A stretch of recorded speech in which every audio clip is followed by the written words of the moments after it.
네, 편집없는 알선 토크의 진수 라이브 설전 시간입니다. 김종배 시사평론가 이동관 전 청와대 홍보수석 나와 있습니다. 두 분 어서 오세요. 네, 라이브 설전 지금 바로 시작하겠습니다.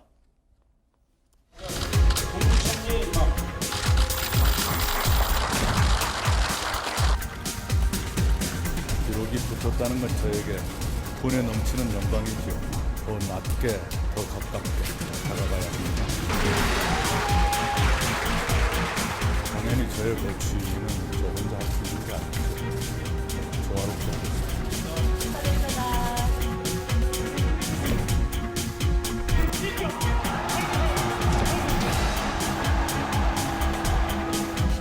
아니라 더 오랜 기간 동안 가야 됩니다.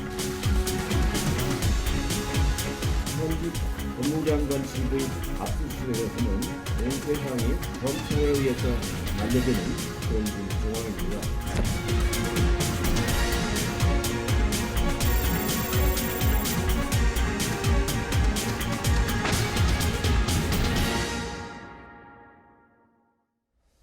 네, 공수처를 비롯한 패스트트랙 사법개혁안이 내일 국회 본회의에 자동 부의될 것으로 전망되는 시각이 높습니다. 이 문희상 의장과 여야 3당 교섭단체 원내대표가 오늘 오전 정례 회동을 가졌습니다. 그 민주당과 자유한국당은 이견을 좀 좁히지 못했고, 이 문희상 의장은 이 관련된 법안을 부의하는데 신중하게 판단하겠다 이런 입장을 밝혔습니다. 이 뭐 부의란 얘기도 있고요. 이게 상정보다는 좀 전 단계로 볼 수 있는데 오늘 이루어진 상황에 대해서 좀 어떻게 볼 수 있을까요?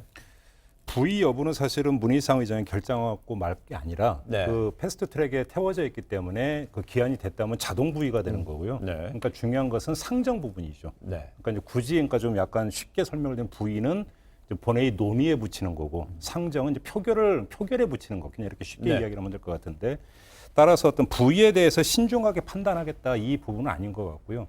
그러니까 저 상정에 신중하게 어떤 검토하겠다. 근데 이것도 이제 문희상 의장이 지금 본인 육성으로 나온 게 아니라 나경원 원내대표가의 전원이기 때문에 네. 좀 확인을 해봐야 되겠는데 아무튼 이전에 했던 이야기는 좀 다르죠. 이전에는 최대한 신속하게 처리한다 했었거든요. 예. 그래서 신속하게가 신중하게로 바뀌었는데 이 말을 실제로 했다면 현실적으로 공수처안만 별도로 빼서 먼저 처리하는 것이 현실적으로 어렵다. 그럼 앞으로 한 달이라는 어떤 논의 기간은 거쳐야 된다고 문희상 의장도 판단을 한 걸로 봐야 되겠죠. 그럼 한 달쯤 있다가 그렇죠. 그 선거제 개편안하고요 같이 한다 이렇게 해석할 수 있겠군요. 예, 그러니까 실질적으로도 그 신중한 처리를 말씀하셨다는 게 흐름에 맞을 것 같아요. 예.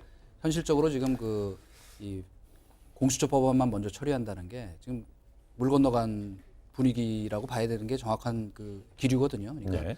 우리 심상정 그 정의당 그 대표가 또 의석 그 10% 늘리자 하는 타협안을 내놓은 것도 조정안을 내놓은 것도 그런 맥락과 같이 이어져 있는 거니까 예. 먼저 처리하는 거에 대한 특히 그 나머지 야3당 패스트트랙 연대 속에서 이게 의구심이 워낙 크기 때문에 현실적으로는 어렵고 그렇다면 좀 더 이렇게 숙성시켜서 같이 처리하는 방향으로 가는 게 이제 맞지 않나. 그 안에 이제 서로 주고받는 여론전을 펴는 거죠. 그렇다고 봐야 되겠죠. 이 5개월여 앞으로 다가온 총선을 앞두고 이 뭐 여야가 본격적인 세판짜기 돌입하지 않았어요. 근데 조국 정국을 계기로 해서 조 장관 사퇴를 마무리된 민주당에서는 지도부에 대한 좀 책임론이 본격적으로 수면 위에 떠오르고 있는데 오늘 관련해서 내일 그 민주당 의총에서 공식적으로 이해찬 대표의 어떤 책임론이 제기될 것이라는 관측도 나오고 있는 가운데 이 총선 불출마를 선언한 그 이철이 그다음 표창원 의원이 오늘 이해찬 대표와 면담했습니다. 어떤 이야기가 오갔는지 잠깐 들어보시겠습니다. 대표님과 그 의미 있고 좋은 이야기 많이 나눴습니다. 당의 혁신을 또 부탁을 드렸고요. 불출마 선언으로 저희들의 심경을 표현을 했고 대표님께서 리더십을 가지고 이제 당을 혁신해 주실 것을 좀 기대하고 또 요청을 드렸고 불출마를 만류하신 취지로 말씀하시던가요? 아니요. 그건 아니고요. 대표님 말씀은 저희는 또 혁신, 당의 쇄신을 위한 충정이다 이렇게 말씀드렸더니 그 마음도 알겠다. 마음 잘 추스려라. 다음 총선 잘 치러야 될 거다. 이런 말씀. 근데 이해찬 대표가 이철이 표창원 의원을 만났습니다. 여러 이야기를 좀 듣고 좀 털어놓고 자신의 좀 심경까지도 좀 얘기한 것 같은데요. 우선은 이 불출마를 선언한 두 의원한테 얼마나 상심이 크면 그렇겠느냐 이해한다라고 했고 또 이해찬 대표 스스로는 이번 조국 사태에 대해서 힘들고 어려웠다라고 그렇게 말했다고 합니다. 그 초선 의원들의 면담 요청에 흔쾌히 또 받아들인 측면도 있고요. 또 여기서 또 본인의 소회를 또 짙은 농도로 좀 얘기하고 이런 것 같습니다. 그 정치적인 어떤 그 다이나미즘으로만 얘기를 한다면 그 한 발 떨어져서 보는 입장에서는 그래도 참 그 저 희망이 좀 있다 이 더불어민주당에. 민주당이요?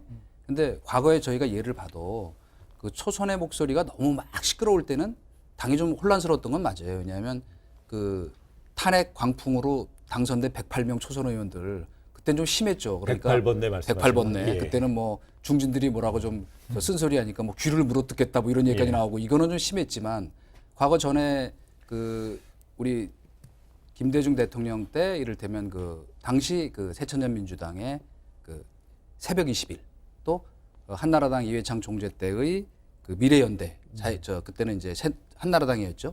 그런 그 초선들의 모임이 당내에서 건전한 목소리를 대변하고 그것이 또 당을 활성화시키는 데 많이 네. 기여를 했기 때문에 지금 좀 늦기는 했지만 그래도 이 두 사람이 의원직을 그 내놓겠다고 얘기하고 하니까 진정성이 있잖아요. 그러니까 여기에는 정하기가 어렵거든요. 그래서 그런 면에서 본다면 역시 순발력이랄까 정치공학적으로 보면 또 다른 한편으로 보면 그 이 총선 앞두고 밥그릇 싸움하는 당 말고 친박 비박 이런 것처럼 이런 공천 개혁 쇼로 시끄러운 당이 항상 성공했어요. 이거 저 자유한국당이 저는 굉장히 심각하게 받아들여야 된다. 저희가 뒤에 얘기하지만 네, 그런 생각입니다. 근데 좀 일단 그 말씀은 저도 뭐 전적으로 동의를 하고요. 이제 다른 각도에서 민주당의 현실을 좀 진단해 볼 필요가 있는데 이게 지금 지도부에 대한 책임론이 불거지면서 이른바 당 쇄신 나가서 뭐 정풍운동으로까지 번지는가.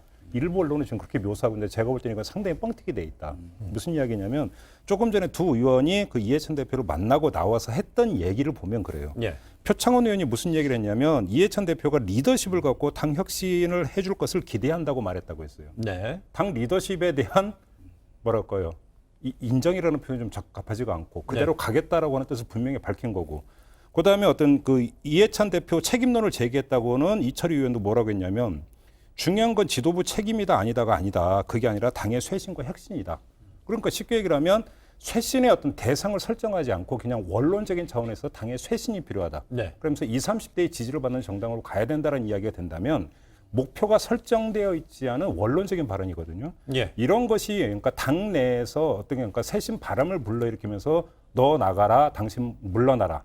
이런 식으로 하는 모습으로 나타나지는 않을 거라는 것이죠. 예. 그런 점에서 본다면 일부 언론이 지금 뭐 지도부 책임론이 나오면서 이게 의원총회에서 폭발을 하게 될 것이다라고 하는 것들은 너무 좀 앞서 나간 부분들도 있다. 이 점을 좀 함께 지적을 해야 될 것 같아요. 그럼 이 두 의원이 그 이해찬 대표한테 혁신적인 리더십을 요청했고 그럼 이 대표는 여기에 동의했다 그러면 혁신적인 리더십의 주체는 이해찬 대표 체제에 대한 힘을 좀 실어줬다 이렇게 진단하신 바로 그 거예요? 무슨 얘기냐면 이철희 의원이 다른 언론에서 인터뷰한 걸 보면 혁신의 포인트를 뭘로 주냐면 당의 체질 개선이에요. 예. 그러면서 그 20, 30대 의원이 최소한 20명 이상은 돼야 되지 않느냐. 젊어져야 되는 것 아니냐. 이 이야기를 했거든요.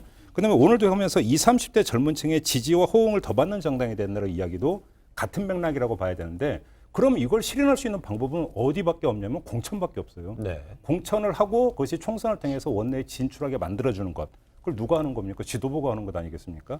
이렇게 본다면 현 지도부를 뭐 갈아엎자 내지 사퇴를 시켜야 된다 이런 차원의 이야기가 아니라는 것이죠. 요즘은 좀 분명히 해야 될 것 그거는 같습니다. 뭐 내용적으로도 그럴 수밖에 없는 것은 우선은 그 이해찬 체제를 흔든다는 것은 현실적으로 그 총선 앞두고 저 가능성이 별로 없는 얘기예요. 네. 우선은 그러니까 더구나 제일 중요한 건 그 대표가 공천장에 도장을 찍는 그 옥새를 갖고 있잖아요. 저희가 흔히 얘기하는 그렇기 때문에 일단은 그 현실을 존중하지 않을 수 없는데 그 앞에 명분을 놓고 얘기해도 솔직히 말하면 예를 들어서 조국 사태 와중에 누구 한 명 제대로 이건 아니다라고 그 제대로 된 목소리 낸 적이 없는데 이제 와서 그럼 지도부가 책임져라? 그럼 그 국회의원이 독립적인 헌법기관으로 다 자기 목소리를 낼 수 있게 돼 있는데 그때는 당론이라는 굴레에 딱 씌워가지고 다 침묵하고 있다가 이제 와서 당신이 다 책임져라 이거는 논리적으로도 안 맞다. 그러니까 우리가 같이 자성하고 반성하고 성찰하자 네. 하는 게 맞다는 것이고요. 다만 그 혁신의 방향이라는 거는 지금 이제 그 20, 30대를 중심으로 해서 물갈이 공천 물갈이 네. 하자는 것도 의미가 있지만은 그 이른바 당내의 어떤 이 운영에 있어서 좀 더 다양한 목소리가 반영되고 분출되고 하면서 이른바 사실은 어떻게 외연 확장할 건가가 제일 중요한 그 싸움이잖아요. 근데 그동안에는 사실은 그 흔히 우리가 친문이라고 얘기하는 당내에 그 목소리에 약간 압도당한 감이 있었거든요. 그러니까 이제부터 말하자면 소프트웨어 차원에서도 좀 더 당 운영에서 다양한 목소리가 나올 수 있는 그런 그 분위기를 만드는 것이 실제로 선거 전략에도 도움이 될 뿐 아니고 네, 알겠습니다. 그 이해찬 체제가 좀 더 업그레이드 되는데도 도움이 된다. 예, 저도 예, 할수 하나만 있을 것 추가를 같아요. 해서 예. 말씀을 드리면 이철희 의원의 화법을 보면은요 재미난 게 하나가 있어요. 다시 말해서 구체적인 언급을 안 하고 있어요. 추상적인 이야기에서 멈추고 있습니다. 무슨 이야기냐면 가장 구체적인 게 당이 문재인 대통령의 뒤에 숨었다. 이 이야기인데 이거는 뭐냐면 자 그러면 반문을 하는 거죠. 자 그러면 그 조국 장국에서 왜 그 조국 장관을 임명하는 걸 막지를 못했냐라는 그러면 주장이냐? 아니면 정반대로 왜 조국의 사태를 막지를 못했느냐는 주장이냐? 예. 도대체 이 중에 뭐냐? 이게 나와야 그러면 이거에 대해서 당 지도부가 그러면 어떤 스탠스를 취했고 이게 패착이었다라는 진단이 나오고 그래서 이렇게 책임을 져야 되는데 요구가 나오는데 이게 없는 거거든요. 그러니까 지금 언론 보도로 보면 이해찬 대표 쪽에 서는 얘기가 맞아요. 그러니까 도대체 대표에게 무엇을 책임지라고 하는지 잘 모르겠다. 그러니까 무엇이 없는 거죠. 네. 무엇이 없다는 이야기는 원론적인 수준에서 멈추고 있으니까 사실 여기서 어떤 행동력이 나올 수가 없는 거죠. 이 점도 좀 함께 볼 필요가 있습니다. 저는 그 얘기에 상당 부분은 과거 어떤 그러니까 노무현 대통령 때, 전 대통령 때 당이 굉장히 활성화되어 있다는 얘기를 저희가 아까 이제 했었는데 물론 이제 조금 지나쳤던 부분도 있지만 당시만 해도 천신정 체제라고 흔히 얘기했죠. 그렇죠? 네. 우리 천정배, 정동영, 예. 그다음에 우리 신기남. 신기남 세 분이 이제 돌아가면서 그 의장하고. 당 대표 의장, 당의장, 그다음에 이제 원내대표 맡아서 했는데 그때 나왔던 얘기 중에 하나가 뭐였냐면 당이 청와대를 끌고 가야 한다는 당 견인론이었어요. 그래서 첫째 우리 그때 우리 문재인 그 대통령이 민정수석 처음 하다가 그만두게 된 경위가 뭐였냐면 부산에 출마하라 그랬는데 그걸 거부하니까 당에서 공격을 했다고. 혼자 꽃길 걸어가겠다는 거냐. 그래서 그만뒀거든요. 그러니까 그 당시와 비교하면 참 큰 차이가 있다. 근데 그러나 우리가 흔히 얘기하는 이른바 민주정당으로서의 어떤 그것이 결국은 국민정당이고 그것이 결국은 선거에서도 어쨌든 표 많이 받는 데가 이기는 거 아니에요? 그러니까 그런 의미에서 본다면 지금 저는 바람직한 방향으로 그래도 지금 이 방향을 잡고 가고 있다는 점에서 평가하고 싶어요. 그러니까 앞에 거 잘못한 거는 그건 비판하더라도 이제 앞으로의 방향에 대해서는 조금 이 자유한국당도 다시 얘기하지만 벤치마킹할 필요가 있다 그런 생각이 듭니다. 결국 두 분 말씀 패널의 이야기를 종합해 보면은요, 그 더불어민주당에서는 그 2004년인가요?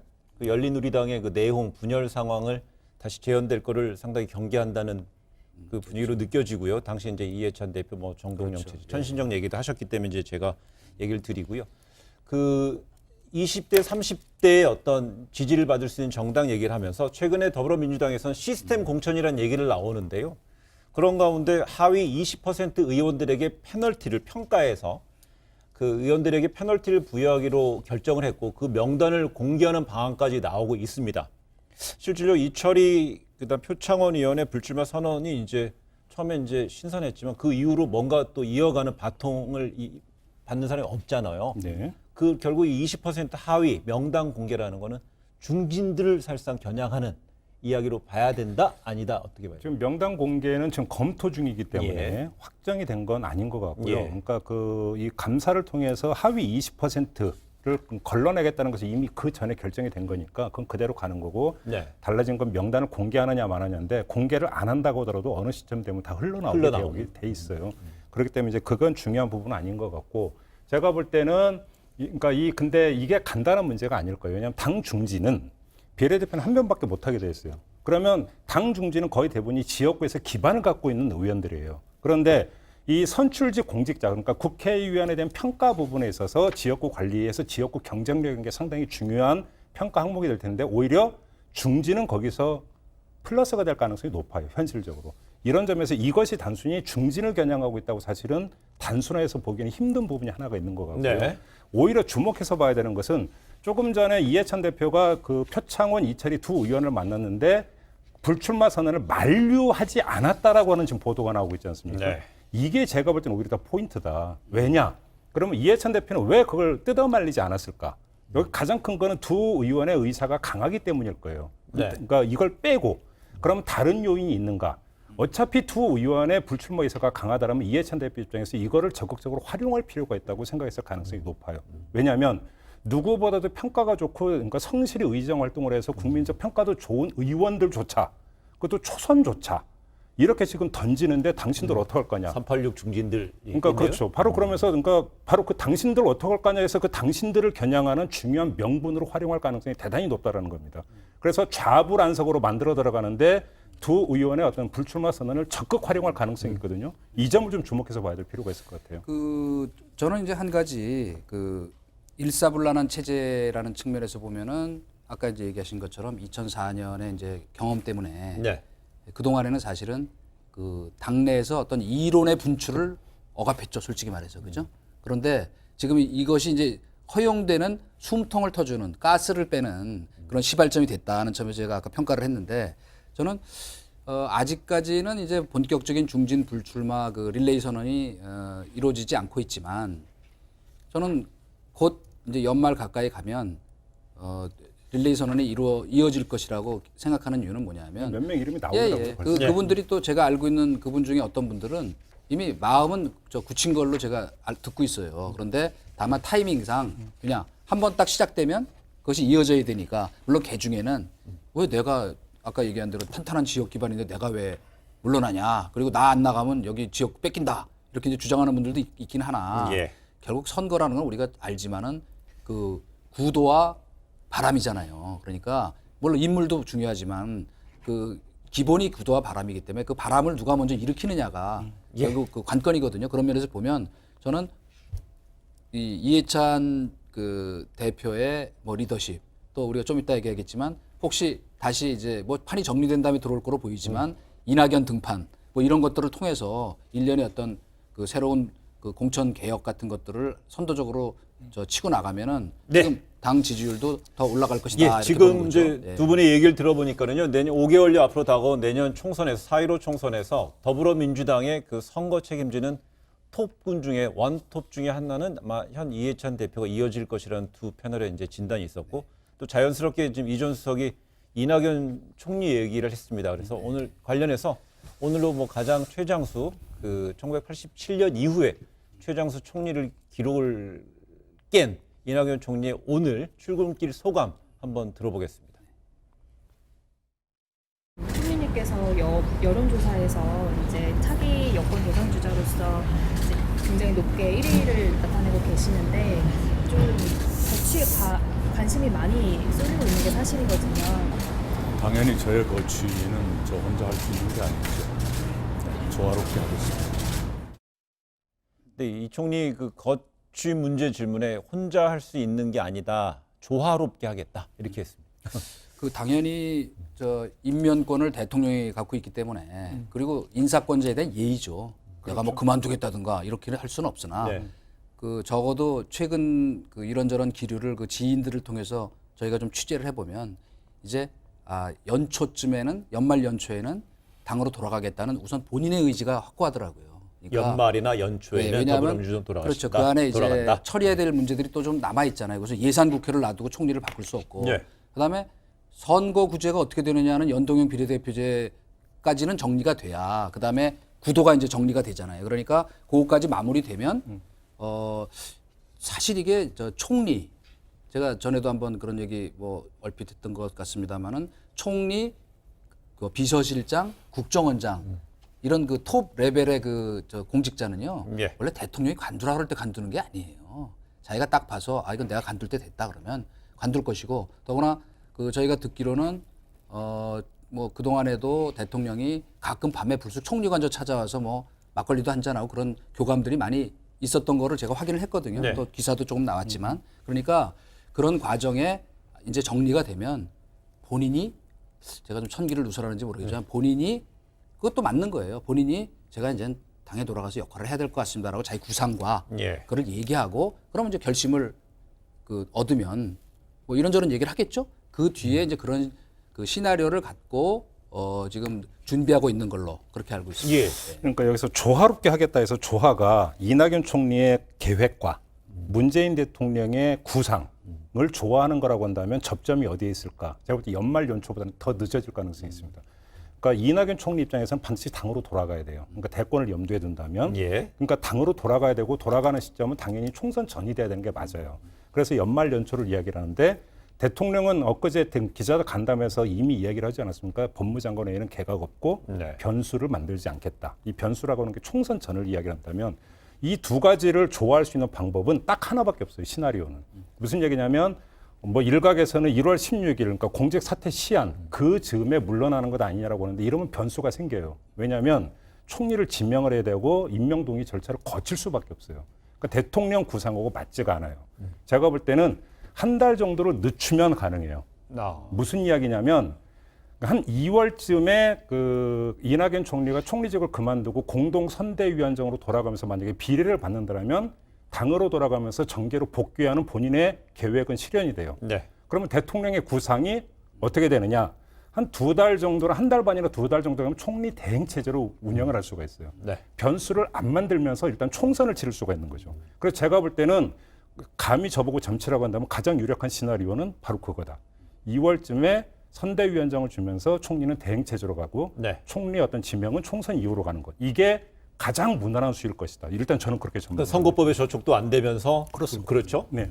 저도 뭐 아주 그 탁월한 분석이라고 생각을 해요. 네. 그런데 다만 현재까지는 그러니까 제가 취재한 바에 따르면 지득이라고 얘기하죠. 지득한 바에 따르면 본인은 굳이 무게를 두면 뭐 지금 이제 주변에서도 그렇고 그 비례대표를 맡아서 선대위원장으로서 선거 전체를 좀 지휘하는 게 맞다 하는 그 조언들이 많아요. 네. 근데 본인은 모르겠습니다. 제가 약간의 관심법까지를 집어넣어서 본다면 네. 본인은 지역구 나가서 정면 승부하는 거에 저게 무게 중심이 더 있다고 들려요. 그리고 그렇다면 지역구 나간다는 거는 그렇다면 더 큰 이제 그림이에요? 물론이죠. 그걸 그러니까 보기 아니 때문에 기왕 돌아가 정치를 할 거면 그렇게 겉도는 게 아니고 나는 정면 승부를 해서 정면 돌파하겠다는 물론 아까 얘기하신 대로 그것이 대통령의 구상과 맞을 것인지 그다음에 전체적인 어떤 이 선거 이 판도의 어떤 그림과 맞을 것인지는 별개고 그러나 어쨌든 이분도 오랫동안 정치를 해왔고 4선 의원의 전남지사까지 하고 지금 1년 가까이 그 지지율 1위 선상에 오르고 있는데 왜 그 생각이 없겠어요. 그러니까 주변의 조언, 본인의 생각을 노골적으로 얘기하진 않지만 네. 예를 들면 뭐 이럴 때면 종로 같은 데 나가서 한번 근데 그것도 이제 여러 가지 변수가 있죠. 그렇기 때문에 그 부분은 약간의 상상극장도 필요하니까 자 그러나 현재로서 결론부터 말씀드리면 그 지역구에 나가 정면 승부한다는데 본인은 좀 더 무게중심을 두고 있다는 것이 가까운 지인들의 전언입니다. 그러니까 종로 나가면 갖는 상징성은 분명히 있어요. 근데 문제는 조금 전에 했던 시점상 대통령 구상과 어긋난다는 데 문제가 있고 이낙연 총리는 조금 전에 말씀하신 대로 사선의 국회의원이 이미 지낸 바에 국회의원직 한 번 더 하는 거에 이렇게 연연할 지금 부분이 아니고 누가 보더라도 이낙연 총리의 지향점은 금배지가 아니라 대권이죠. 이렇게 본다면 그 국회의원직은 대권 도전할 동안에 원외에 있는 게 아니라 원내에 진출해서 계속 존재감을 어필해 들어가기 위한 하나의 계기로서밖에 의미가 없기 때문에 비례대표도 충분히 어떤 검토할 수 있는 카드다. 요즘만 다시 한번 알겠습니다. 두 분의 이제 두 분의 진단은 이낙연 총리의 정계 복귀 시점은 12월 말 혹은 1월 초 또는 2월 16일, 2월 중순쯤 이런 두 가지로 좀 나누는 것 같은데요. 그 내용에서 앞으로 이제 정계 상황을 지켜보면 될 것 같고요.